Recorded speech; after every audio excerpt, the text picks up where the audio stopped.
Selamat pagi saudara-saudara, salam jumpa dan jumpa lagi. Kita sudah menikmati firman Tuhan selama ini. Tentu banyak pengalaman suka dan duka sebagai pengalaman rohani, dan di dalamnya kita bertumbuh. Oleh karena itu saudara-saudara, kabar-kabarilah pengalaman itu agar kita bisa bersama-sama berdoa. Sebentar lagi kita akan mendengarkan firman Tuhan yang akan mendampingi kita di dalam perjalanan hidup kita untuk tetap berbahagia. Selamat pagi saudara-saudariku sekalian, kita patut mengucap syukur dan terima kasih atas anugerah yang Tuhan berikan kepada kita melalui hari baru yang Tuhan berikan kepada kita saat ini.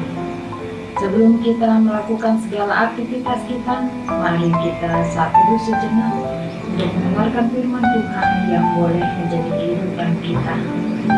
Sebelumnya kita berdoa. Kasih karunia dari Tuhan kita Yesus Kristus, kasih dari Allah Bapa dan persekutuan Roh Kudus kiranya menyertai kita sekalian. Amin. Shalom, selamat pagi.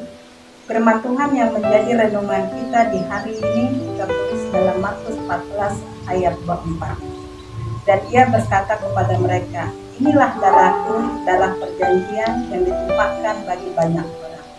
Demikianlah firman Tuhan. Berbahagialah orang yang mendengarkan firman Tuhan serta memeliharanya. Amin.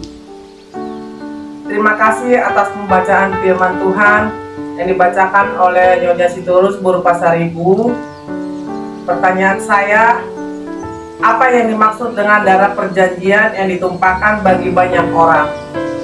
Sekian dan terima kasih. Setiap ada pertemuan, pasti ada perpisahan. Begitu juga yang dilakukan di dalam kehidupan Yesus bersama dengan murid-muridnya sebelum Yesus menghadapi penyaliban di kayu salib.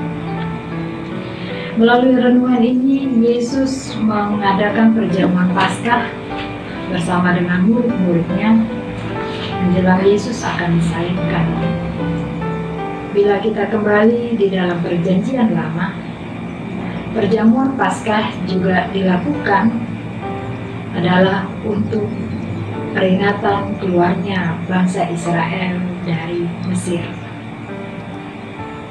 Saudara-saudariku yang kekasih, sebelum Yesus disalibkan, Yesus mau meninggalkan kesan yang baik dan yang boleh diingat oleh murid-muridnya, yaitu janji untuk keselamatan untuk umat manusia melalui pengorbanannya di kayu salib, bahwa dialah yang menjadi anak domba Allah.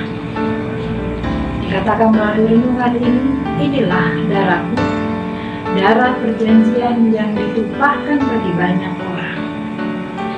Darah yang ditumpahkan yang dimaksud di dalam renungan ini seperti yang menjadi pertanyaan dari Nyonya Lumban Lumban Batu adalah hidup Yesus yang akan dikorbankan sebagai korban tebusan untuk banyak orang, termasuk dalam kehidupan kita. Sebelum Yesus disalibkan, Yesus mau meninggalkan sesuatu yang begitu berharga di dalam kehidupan kita yang berdosa, yaitu pengorbanannya di kayu salib. Lalu apa yang boleh menjadi renungan bagi kita di dalam kehidupan kita? Hidup kita sebagai orang yang percaya kepada Kristus, kita mau meneladani apa yang sudah dilakukan Yesus di dalam kehidupan kita. Ketika ia akan meninggalkan kita untuk boleh mati di kayu salib, ia meninggalkan hidup yang begitu berharga untuk kehidupan kita. Meneladani hidup Yesus yang bermakna kepada kita, yaitu melalui penebusannya di kayu salib, adalah tebusan dosa-dosa kita. Itu juga yang mau kita respon di dalam kehidupan kita sebagai orang-orang percaya kepada Kristus. Bagaimana kita bisa merespon akan kasih Kristus di dalam kehidupan kita? Tentu kita tidak mau menyia-nyiakan darah yang ditumpahkan oleh Kristus hanya untuk kehidupan banyak orang, termasuk dengan kehidupan kita. Kita mau meneladani juga hidup yang bermakna. Darah yang ditumpahkan untuk tebusan bagi banyak orang, itu adalah wujud kasih Allah kepada kita.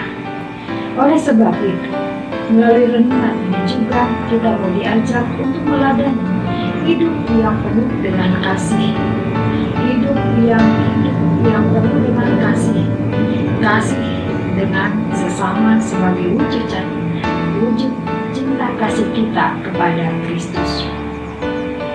Selain itu, nats ini juga mau mengajak kita, darah yang ditumpahkan adalah sikap pengorbanan Yesus untuk boleh mengampuni dosa-dosa kita. Dan meneladani juga melalui renungan ini kita mau diajar juga untuk hidup saling mengampuni.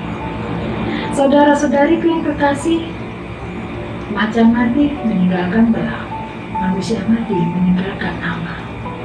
Apa yang mau dikatakan?